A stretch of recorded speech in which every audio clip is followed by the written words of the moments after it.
Detective for hire. Jenny had saved up the whole summer to place an ad in the local paper, but no one had answered it. Until now. What could this new case be? Her imagination ran wild, picturing the possibilities. And so, after helping her mum at Gumboldt College, she hurried to the pier at Lake Nowhere to rendezvous with her new client and crack another thrilling case.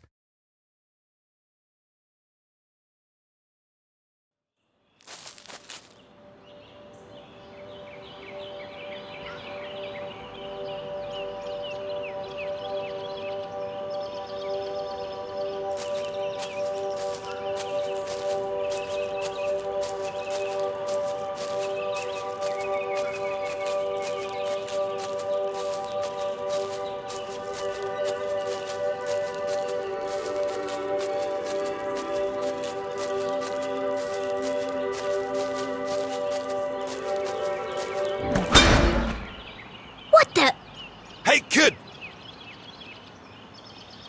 Watch where you're going! Hey, screw you! Your wrench nearly cracked my head open! Oh no! It's not damaged, is it? That's my lucky wrench. Yeah, lucky it didn't kill me. When's this upgrade gonna be finished anyway? Look, kid, I just go where they tell me. Every night another power surge. Every morning another part of the grid fry. And I'm out here fixing it. Do I get any thanks? No. What's causing all the outages? At the moment, a little red-headed girl. Now throw me my wrench, kid.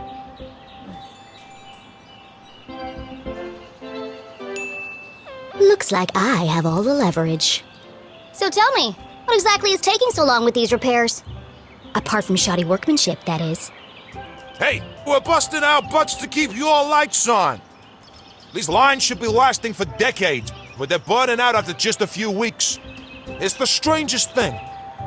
Anyway, toss me my wrench. But be careful. It's a family heirloom. But what could possibly be using that much power?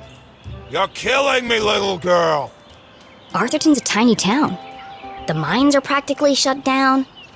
So what could it be? Surely someone must know. All I know is I got 3 more jobs today, and I can't finish any of them without my wrench. So, will you please just give it back already? Fine. I've got bigger fish to fry. Thanks, kid.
As Jenny stepped out of the dark forest, she saw warm sunlight reflecting off the cool lake.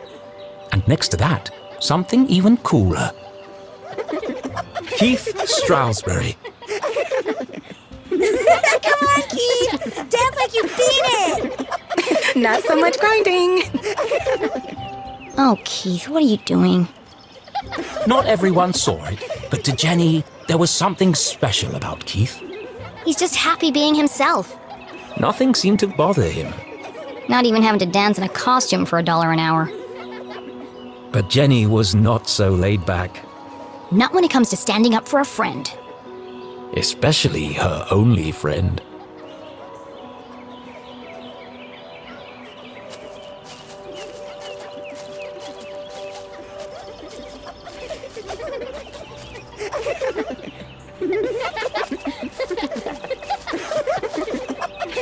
I think there's been enough dancing for one day, don't you? Hey, Jenny. Hello, Susan. Actually, I prefer Susie. Busy laughing while others earn a living, Susan? Not everyone's got your dad's money, I guess. Jenny, hi!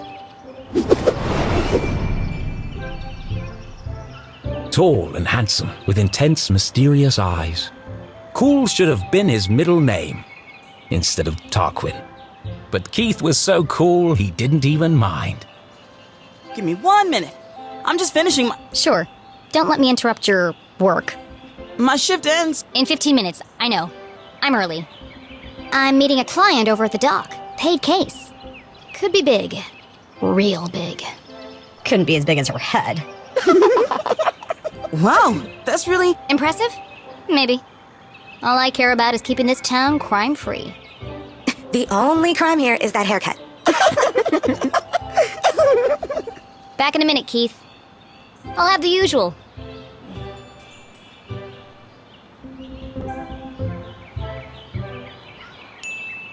Straight up and hot. Nothing fancy. You got it.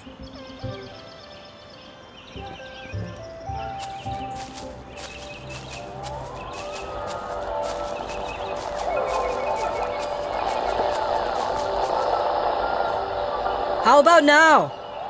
Move it to the left a bit. What's he doing up there? Not now, kid. We're busy. Any better? No, keep going. Now? Yes, it's working. Hold it right there. That's what all the fuss is about? Not this guy again. What is that? Whatever it is, it's not my music. Maybe it's jazz? Shh! I'm trying to listen. You shush. I'm the DJ. I'm in charge. When's this party getting started, boys? Oh, just a few more minutes. How are we supposed to dance to this? I think we're losing them. Another station must be interfering with the signal. But there aren't any other stations in Arthurton. Wait! All these wires must be acting as a giant antenna. Jenny listened closely to the mysterious transmission. It was like no other radio broadcast she'd heard before. Hold it steady! Sorry, I'm trying. That's just getting worse. You might as well come down. No, wait! I can almost make out what they're saying. But just like that, the sound faded away. What did you do? That's no use. Come on. We gotta get this equipment back to the AV department by 6. Jenny was so lost in contemplation, she'd almost forgotten the case at hand. My client. I'm supposed to meet her at the dock.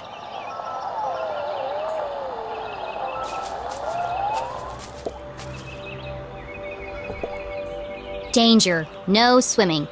Sounds safe.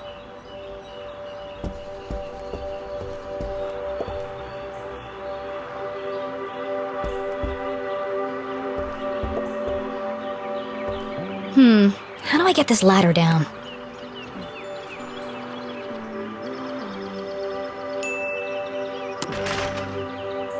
Arthurtonian workmanship at its finest.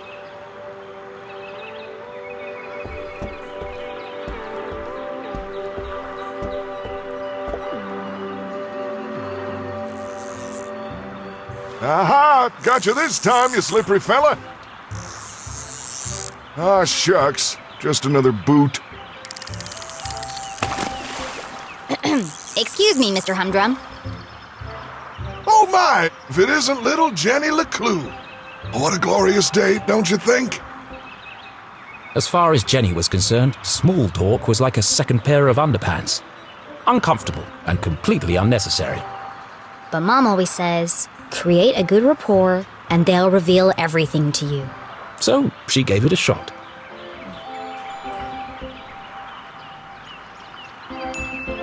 How's the fishing? Oh, the fishing's great, but the catching is bad. All I'm getting are old boots and strange bits of metal. But just look out there, Jenny. She's got that wonderful afternoon glow. No one knew why the lake glowed at night, and few were brave enough to swim its murky waters. What lay beneath its depths was the stuff of myth and legend. Somewhere out there lies the giant red herring, or so they say. But no one's ever caught one. Sounds fishy to me. Well, if she's out there, I'll catch her. Someday. Great. Well, now that we have a good rapport, where can I find Mrs. Humdrum? Well, she's down there on the ridge. Only one problem. I think the ladder is broken. Ah, yes. There's a knack to it. First you shake it, then you kick it, and then you push it. Sounds unnecessarily complicated. I'll join you down there in a bit. Just have to sort my tackle out.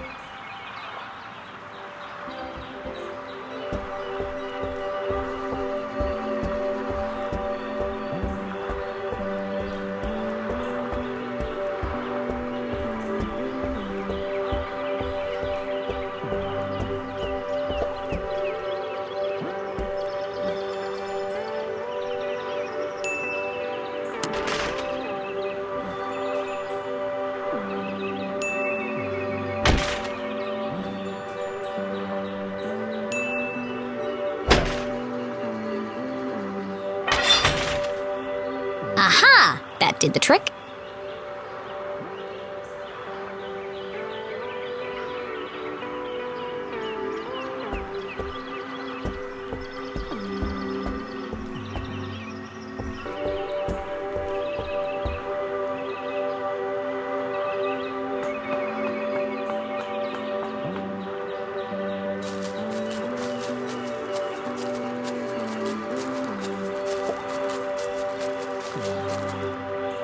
Mrs. Humdrum, I presume? Oh, hello! You? I'm the private detective you contacted.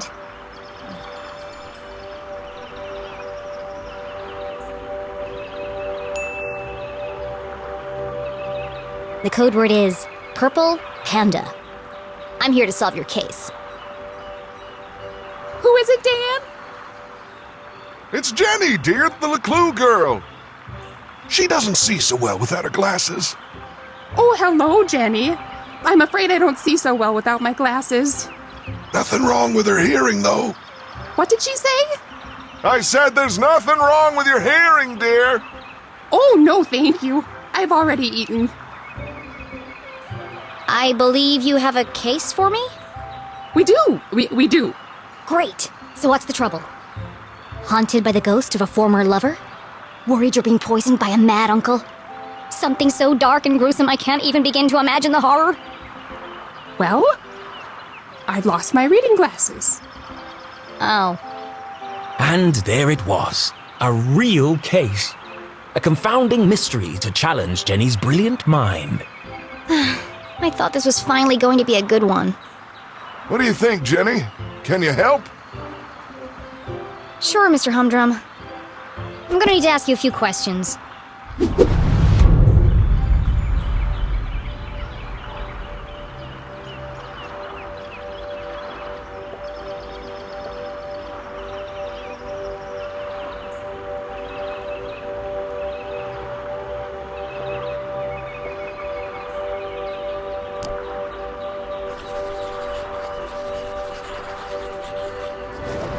Jenny recognized the distinctive indentations left behind by a pair of spectacles. She must have been wearing them recently. You still have marks from your glasses on the bridge of your nose. You probably lost them within the last day or two. Oh, I never would have thought of that. When do you last remember wearing them? I'm really not sure. Dan? You had him at your Tuesday book club. Oh, yes. We're reading 50 Shady Graves. I've never been interrogated before. This is such fun.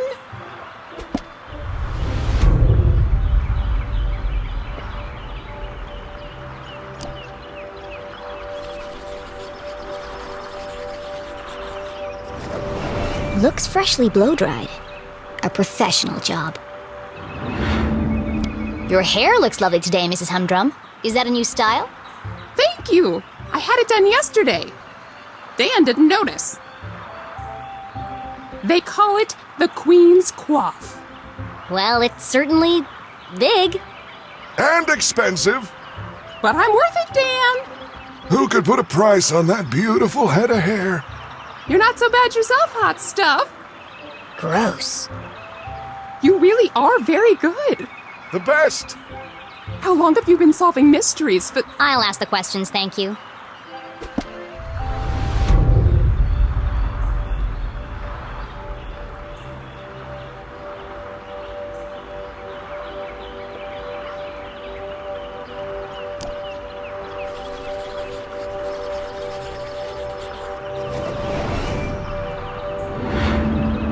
Do you often carry a pair of binoculars? She doesn't go anywhere without him. I presume you don't wear your glasses when you use the binoculars. no, I can't get my eyes close enough to the eye cups. I see. What's next? Fingerprints? Oh, polygraph test? It's like you're reading my mind.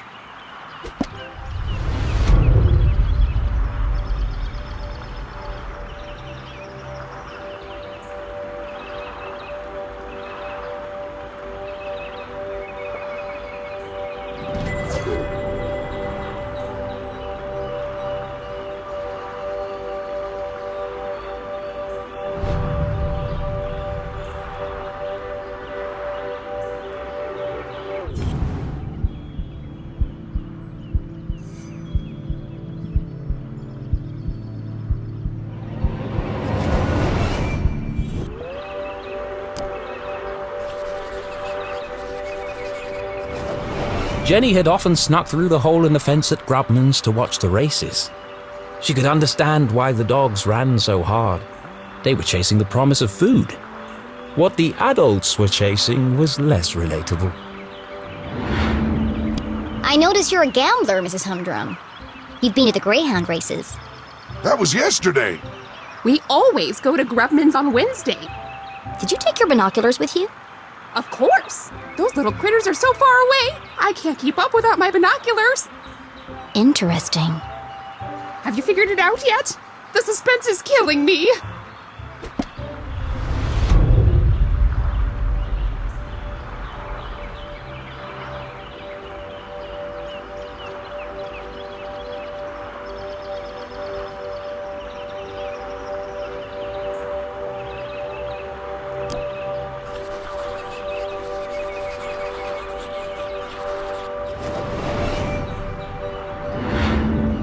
I expect you're finding it difficult to paint without your glasses. Oh no, I never wear them when I paint. I like to feel the canvas, to interpret the colors. She's an incredible painter. You should have her paint you. Thanks, but I don't mix business with pleasure. I feel like you know more about me than I do.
that's a large hole.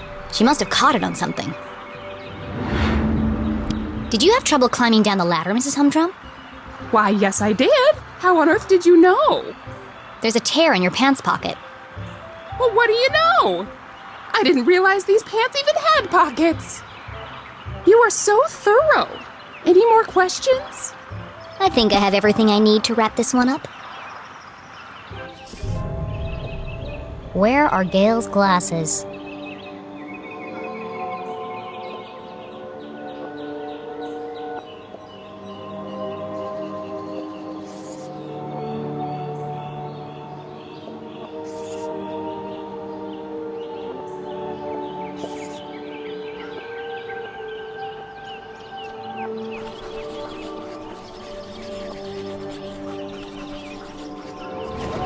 There's a big hole in her pocket, but Gail didn't even know her pants had pockets.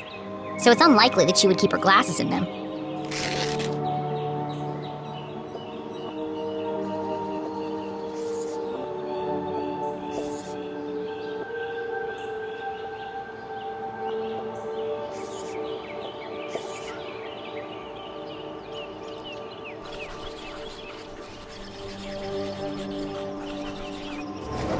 Gail was at the races last night. She had to remove her glasses to use the binoculars.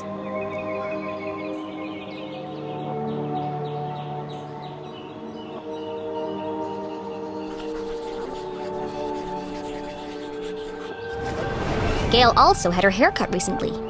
It's fluffy and big and could easily hide a small object.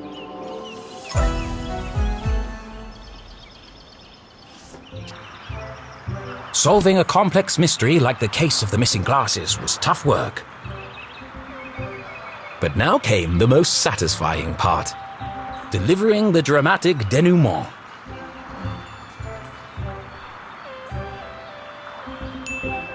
Let's review the facts. 1. Not only do you love your binoculars, you've come to depend on them for bird watching, greyhound watching, basically anything far away watching. That's true. I immediately sensed the two optical devices, your binoculars and glasses, were incompatible. Thus, to use one, you had to remove the other. Fascinating. Fact 2. Yesterday, you changed your hairstyle. I did. Though fun, it was also impractical. And so tall that it could easily conceal a small object. I see where this is going. Please, don't interrupt. After much research, deliberation, and debate, I've concluded there is only one place the missing glasses could be. They've been on your head the whole time. Oh, so they are. Right there on top of my head. Incredible! What a talent! They're always in the last place you look, aren't they? A master detective in the making. What would we have done without you? Gail, don't forget to pay the girl. Oh, of course, silly me. You must be rewarded generously for all your hard work.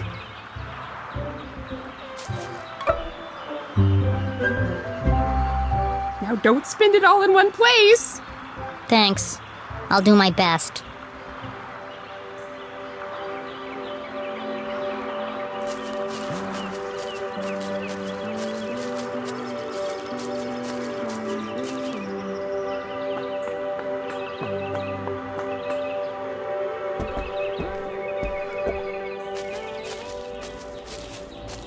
Are you ready, Keith? Wow, what an amazing detective. Glasses on her head. Who could have guessed? Oh, you heard. Whatever would we do without Master Investigator Jenny LeClue? I thought it was pretty cool, Jenny. And a whole nickel! You must be so excited. Yeah, that's more than her mom makes in a month. Come on, guys. Let's all just... Hey, Jenny, my grandma called. She wants her sweater back. Oh, how wonderful it was to joke around with friends. I've had enough of this.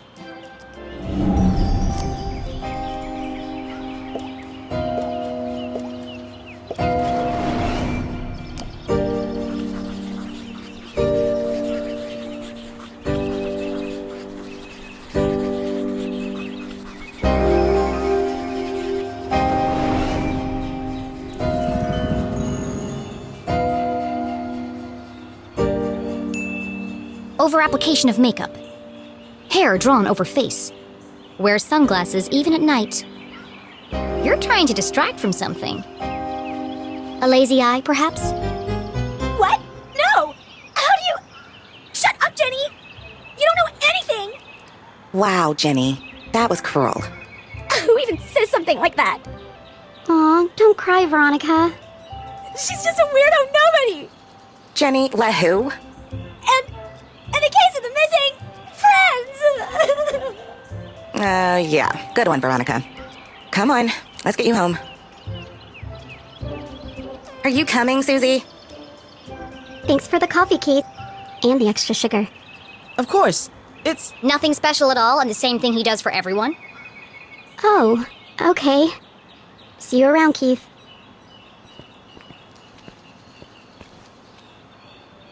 Well, that went well. Shall we? Yeah. I've got no customers now anyway.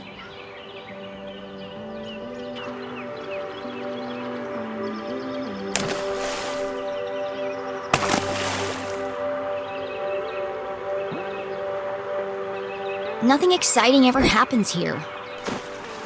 I'm so tired of these simple cases.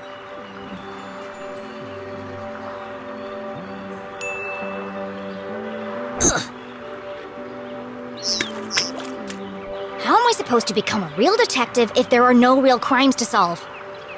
You helped that old lady. Darn. Thanks, Keith. But it was stupid, and everyone knew it, including your girlfriend. She's not my... And you really mustn't let them treat you like that. You should stick up for yourself. They don't mean anything. Sometimes you just gotta speak up and say how you feel. Well, You can't just let people walk all over you, Keith. Okay.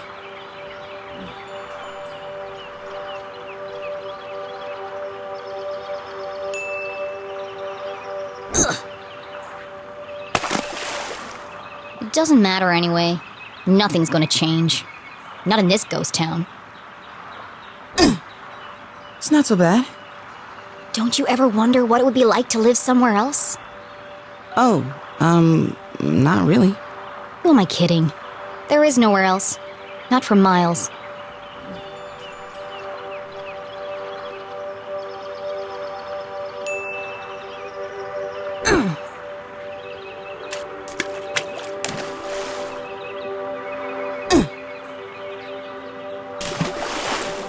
Oh, shucks.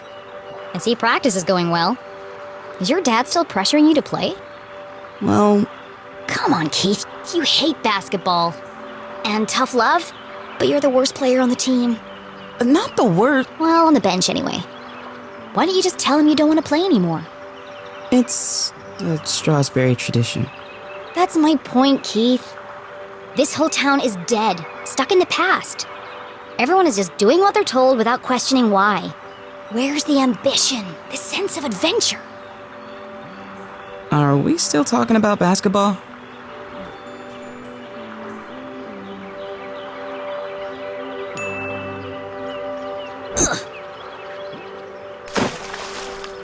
How's your mom? She seems distracted. Normally, she's so focused on her job. I mean, it's understandable. It's been almost a year since... And now she's planning to go away for the weekend, and she still won't tell me why. Yeah? She was definitely acting weird earlier. Maybe she's lonely? You know what? You're right. I am? She shouldn't be alone right now. Actually, your dad told me they were meeting in the library. We're going to need supplies. 2 of Mr. Bean's finest, please. To go, of course. Here is my payment in full. That's a nickel. Put the rest on my tab? Thanks for the pep talk, Keith. You always know what to say to make me feel better. Last stone. You want it?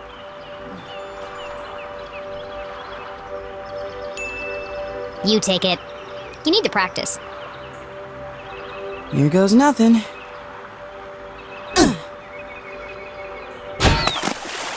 Three-pointer! Nice one, Keith. Maybe your luck's finally changing.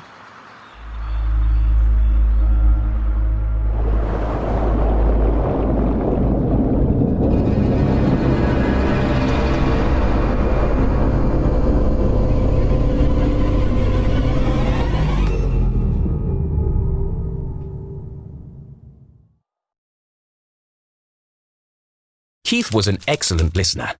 Or maybe he just didn't speak much. Either way, Jenny really enjoyed their little talks. He was the only person who really seemed to understand her. Jenny biked briskly towards the library back on campus to surprise her mother. Nothing exciting ever happens here, she grumbled, unaware of the great adventure that lay in store just around the corner.